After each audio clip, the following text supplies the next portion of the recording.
Hey everyone, welcome into the Scoreboard. I'm your host Blake O'Rourke, and we have a very interesting show for you today. The Battle Mountain soccer team is moving on in the state tournament after a great win on Saturday. We talk with them about their win over the weekend and what they expect in the next round. And then we meet two players of the Vail Christian tennis team about their great tournament win and about tennis in general. And finally, we look at the unique sport of axe throwing here in the Valley. All this and more after a short break.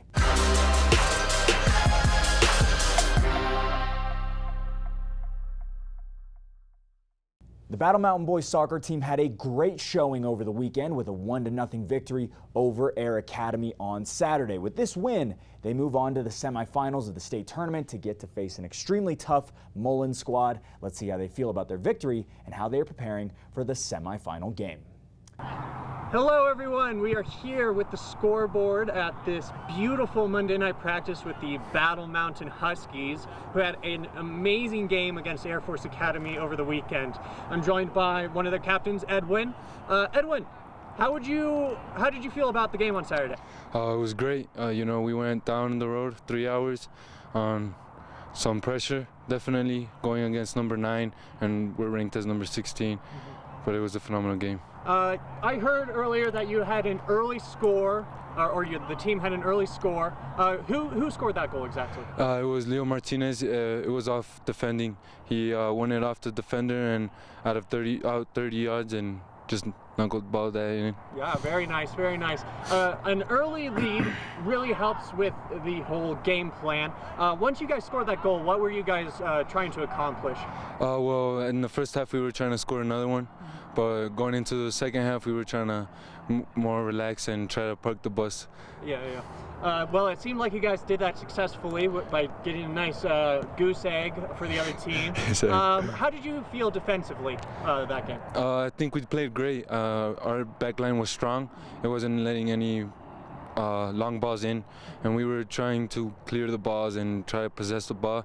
It was a little hard, but we got it accomplished. It seems like you guys did.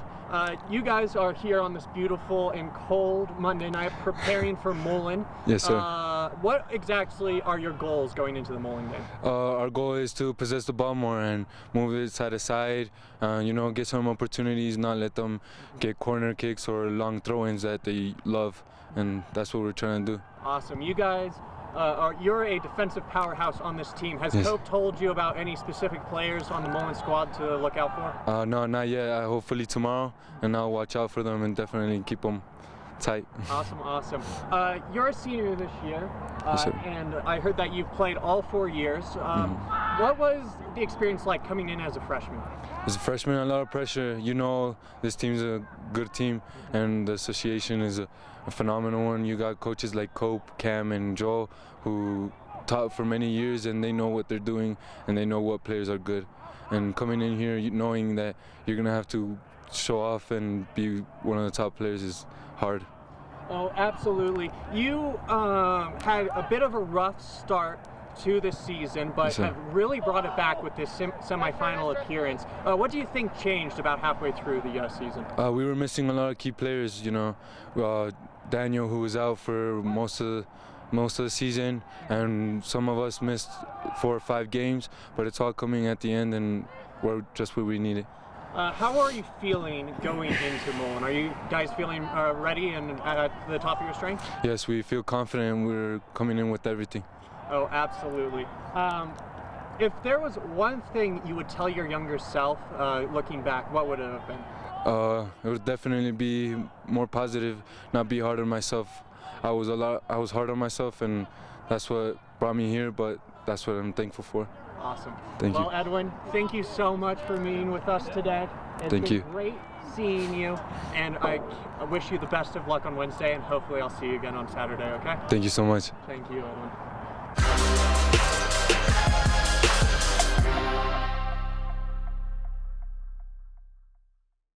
Tennis is a sport where we unfortunately missed earlier in the year. However, 2 of our Valley's great athletes participated in the United States Tennis Association Open Individual Tournament a few weeks ago and got 1st and 2nd place in the U18 bracket. These tennis players play for the Vail Christian team. We were able to meet them and talk about the tournament and tennis in general. Let's take a look at what they have to say. Hello everyone, we are here with the Scoreboard at the Avon tennis courts with two very bright athletes from our valley. Do you guys mind introducing yourselves to the fans for us? Sure. My name is Daniel Blanche. I go to Battle Mountain, but I play for Vail Christian, and I've been playing tennis for 7 years. Very exciting. I'm Coyotsky. I also go to Battle Mountain and play for Vail Christian. I've been playing tennis for since kindergarten, so however many years that is. Very exciting, guys. You guys just participated in a very fun event on the Front Range. Could you describe the event to us? A lot of people, a lot more than playing tennis up here for sure. Really fun time out in Boulder. I don't know, it was a lot of tennis, a lot of really good competition. Got this guy here to keep me in check. Yeah. No, it was great sportsmanship. There wasn't really any problems on court. A lot of people. There was a good level. There were many different divisions too. So, but we competed in the under 18. I took the #1 title and the #2. So. Very exciting. This was an open tournament, correct? Yeah, open tournament, USTA. Yeah. And it was. You guys participated in the under 18. Yep. A rough estimate, how many people do you think participated in the under 18 in that tournament? In the under 18s, in total for that category, for men's singles, there were 16 people. 16, very Yes. exciting. And you guys got first and second. First and second. Way to represent our great tennis values here in the Valley. Yeah. Daniel, you said you've been playing tennis for about 7 years. Was there Yeah. any particular moment that sort of got you into playing tennis, or did you just like the sort of team aspect of the sport? Well, when I moved here last year, I really liked the team aspect. The atmosphere was a lot better here.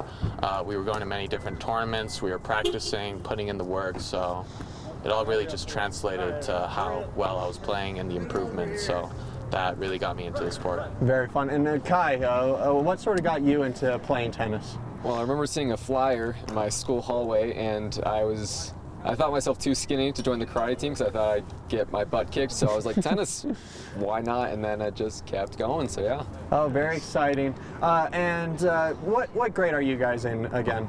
I'm a senior. And I'm a sophomore. Kai, being a senior, do you have any sort of wants to bring tennis with you outside of high school if you go into college or whatnot? Potentially looking into playing tennis in college. As of now, I work as a coach over at Homestead, so I kind of want to promote tennis in the Valley, as it were, and get as much of that going before I leave. Oh, very exciting, very exciting. And Daniel, are you planning on playing tennis for all 4 years?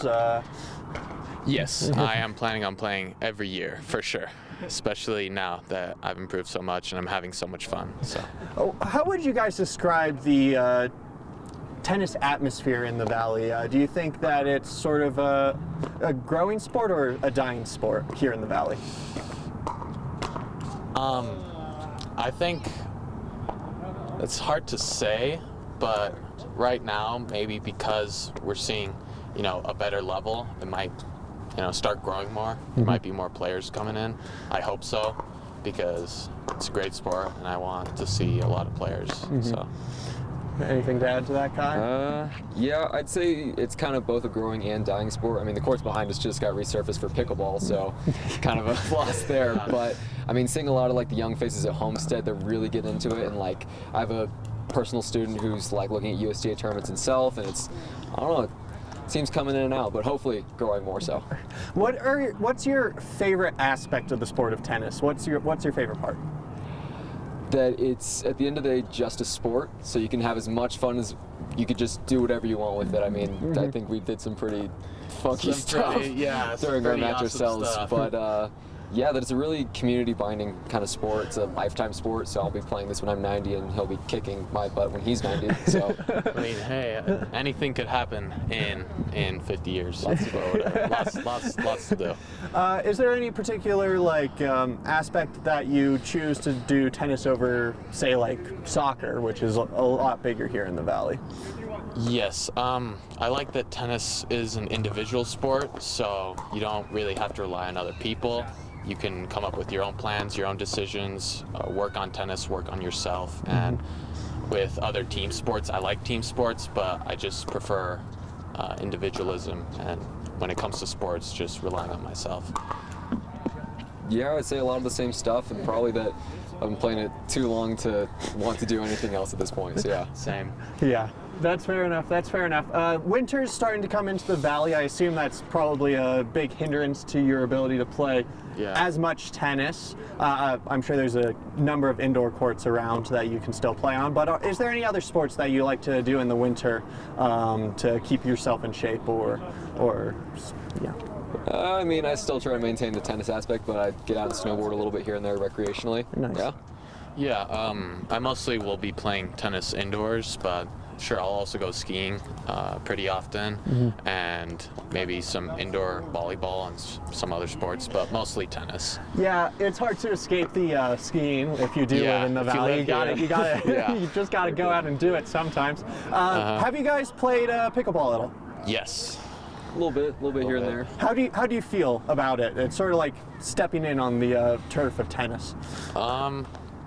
I think it's good because it's a sport that can be played for all ages, whether you're young or old. It doesn't require as much physical activity. You don't need to be in super good shape, and it has its fun aspects too. What do you think?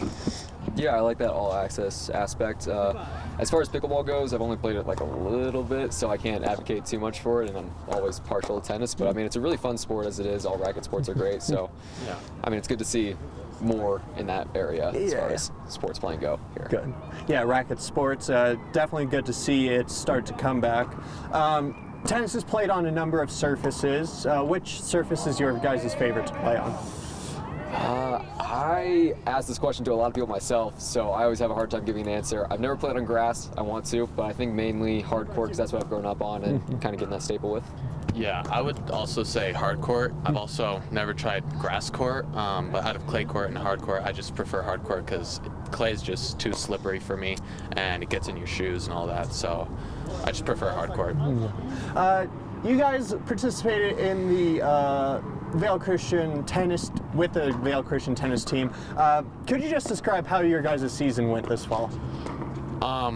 In terms of our singles position, our top 3 singles positions, we've been doing very, very, very well. Like we're almost practically undefeated. Very cool. Our doubles, we've lost a few seniors and we're getting a lot of new players. They still need work, but the good thing is they're really motivated, and many of them are still wanting to play tennis off season. So there's always room for improvement, and I think the team will continue to grow through the years. We at the Scoreboard sort of missed the tennis season. Could you guys just describe sort of the time frame of when the high school tennis season is, and what sort of competitions you play in, whether that be tournaments or against other schools one-on-one?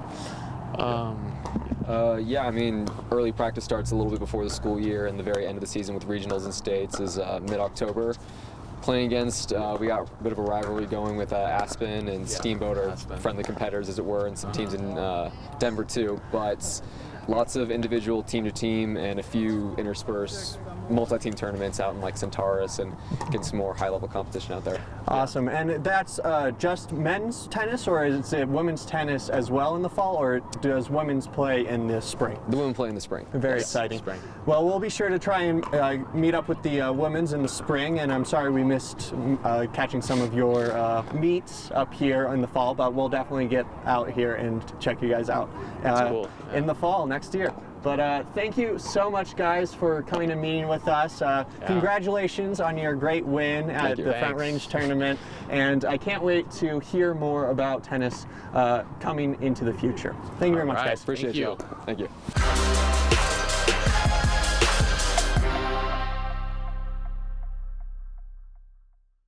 Are you looking for a new, thrilling indoor sport to participate with your friends over the winter? Well, we might have something for you. Axe throwing is sweeping the nation as new facilities are popping up all over the country. One of our very own, Maddie Evans, went out to Wood and Steel Axe Company in the heart of Vail to check out the new sport and why it is becoming so popular. Let's take a look. If you're looking for something fun to do, well, there's a great way to kill some time and have a good time while you're doing it. And we're at Wood and Steel Axe right now, and I'm here with Tony Herrera. Thank you for meeting me. Yeah, thank you so much. Appreciate you guys coming out and experiencing axe throwing.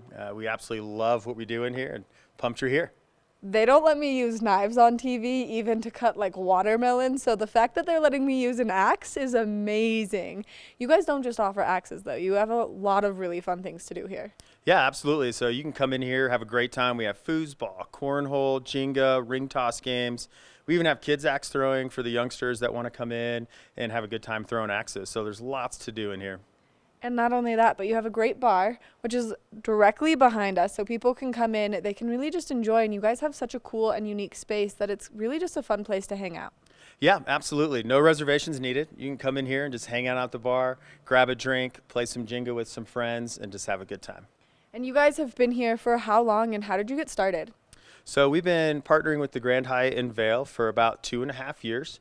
Our business started in 2019 with one mobile axe throwing trailer where we really felt that we wanted to bring axe throwing to you. So we activate space, event centers, corporate outings, team buildings, you name it. Now we have 3 axe throwing trailers that travel the entire state, and we have our indoor facility here. It's 3,500 square feet. It has 4 axe bays with 8 targets, and then of course all the games that we mentioned too. I know, and I was looking at the cornhole earlier. That's like a perfect place to do it. That way, if maybe you're not the best at throwing axes, you can throw some nice little cornhole bags and enjoy your time here. Yeah, that's right. It's a great place to come in, especially indoors. There's not many places where you can throw bags indoors in Vail. And we're coming up on our ski season, so no better time to come indoors and have a good time. Especially as these temperatures are starting to drop, it's going to be hard to want to stay out all night and all day outside. Although we all love to ski and snowboard, this is a great way to maybe do some après. Absolutely. Come in here, après, relax a little bit, right? We want you to rewind, come in and just enjoy a good time, and relax is most importantly. Get ready for your next work day, get ready for your next ski day. Come on in. And you guys do large parties here as well. So if someone is coming to town, maybe a bachelor or bachelorette party, and they want to get everyone here to have a great time, that's something that they can arrange with you guys. Absolutely. They can contact us. We can do large events. We can host up to 120 people in our indoor facility. Again, we can always come out to you at your location too, which is a lot of fun. And then we organize team buildings and games and all sorts of engagement exercises for your team to just really connect with one another. Get out of that 9 to 5, get out of that cubicle that you're in, and really connect with your team. Which I think is so important, and I think especially now after we're just coming off COVID, people have been kind of distant from each other. This is a great way to get right back into the swing of things. Get it? Haha, I'm so funny. And kind of do something a little bit different. Absolutely, right? Axe throwing, it's an exhilarating experience, right? You don't get to do this every day, right? So we get to put you in a little bit of an uncomfortable experience in a safe way. We're very adamant about coaching and safety. So when you come and hang out with us, we have a coach with you. We're teaching you the whole thing. We're showing you the safety, giving you some tips and tricks to really have a good time axe throwing. We want you to leave here when you're visiting us, or as a local, come visit us. But when you leave here, go back to your hometown, experience axe throwing in your hometown too. Which I think is so amazing, and this is something that we really enjoy having here, especially because you guys do such a great job with any of the events that you get to go to and be a part of. And then the space here, like I've said, is wonderful, and it just looks like a ton of fun. And so I think you're going to teach me how to throw an axe, which I'm just a little bit nervous for. I'd love to have the opportunity. I think we should do it. All right, let's go learn how to throw an axe. Now we've made our way to the bay, and this is where things are going to get a ton of fun. We're going to learn how to throw some axes right now, and you're kind of a professional in this. I don't know about professional, but I've been throwing axes for a long time, and I think we can get you to stick one today. All right, I think that we can too, as long as my shoulder doesn't give out on us. But I think that let's go through the motions of kind of what I need to learn to be able to do this, since I've never done it before. All right, sounds good. I'm going to swap spots with you. I'm going to have you jump up into the red box. This red box really is more just for reference. So I'm going to place you in a spot where I think you're going to throw that axe. This black line right here, don't worry about that either. It's really just a settling line. And what we mean by that is just don't cross that line until everything settles, right? That's kind of one of the safety measures that we have. All right? So one thing we're going to do is just hand you an axe right here. Just go ahead and hang on to that. I want you to hold on to that axe like a baseball bat. All right? So non-dominant hand on the bottom, dominant hand right on top. I want your feet about inside shoulder width apart. Go ahead and scoot up just a little bit, right about there. That should be a good start. And I want you to take that axe and bring it all the way back and scratch your back. You're not going to throw just yet. I'm going to step out of the way. I would hope so. I would hope so. And then we're just going to step and throw. Okay, you're going Okay. to come down here in a striking motion and just release your hands and let it fly out. Make sure we're not flicking our wrists. That's where some of the crazy stuff starts to happen. Okay. Just let it fly right out. You're going to stick that X in that board, I guarantee it. All right? Perfect. Would you like me to show you how to do it real quick? Yeah, but you're going to do it, I'm sure, in like finesse. I don't know about finesse, but I'll show you a one-handed trick that we like to do when we're throwing axes. And we can teach you this whenever you come in and make a reservation with us. We do all sorts of tips and tricks, two-hand, one-hand. We even got a fun underhand one that maybe we can get into as well. So just, you're going to step and throw, just like so. It's very simple. Anybody can do it. Okay, perfect. All right, are you ready? I'm ready. All right, so you're going to scratch your back, step and throw just like you're throwing a ball. All right, that's a good effort right there. You really did great. I'm just going to have you step back just a little bit. One thing you'll find with our coaches is that we can really dial you in based on your height, your arm stretch, and your whole step. It's crazy, I know, but I think you're going to stick it right here. There's a method to the madness. There's a method to the madness for sure. All right. All right, third time's the charm, right? Right. Okay, here we go. I want you to aim just a little bit higher, all right? All right. So you're going a little bit low, so I want you to release just a little bit higher. You're coming down too low. Get you right up here, okay? And there you go. Third time's the charm. That's one thing that we really pride ourselves at Wood and Steel. 3 or less, we're going to get you to stick an axe. And Great so job. people are interested in coming to do this because it is a ton of fun. You guys have a great bar. You just have a great ambiance here. What's the best way for them to make a reservation if they want to do so? Great question. So best way, certainly contact us or get it on our website at woodandsteelaxe.com. There's a little link on there. Click book now. You can book your reservation at the time that you feel is going to fit best for your schedule. Before dinner or after dinner is a great time to come and visit us.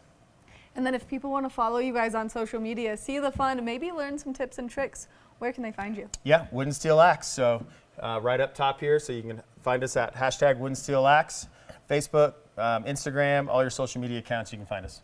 Tony, thank you so much, and thanks for helping me get that Yeah, bullseye. awesome. Great job. Make sure that you come in, you check it out. It's a ton of fun here. That's all the time we have for this episode of The Scoreboard. Next week, we will be covering some of our great sports here in the Valley. If you have any story ideas, email us at scoreboard@tvavail.com. We cannot wait to hear from you. As always, visit our website, thescoreboardnation.com, to check out content you might have missed. I'm Blake O'Rulian from the entire Scoreboard team. Thank you for watching, and we will see you next time.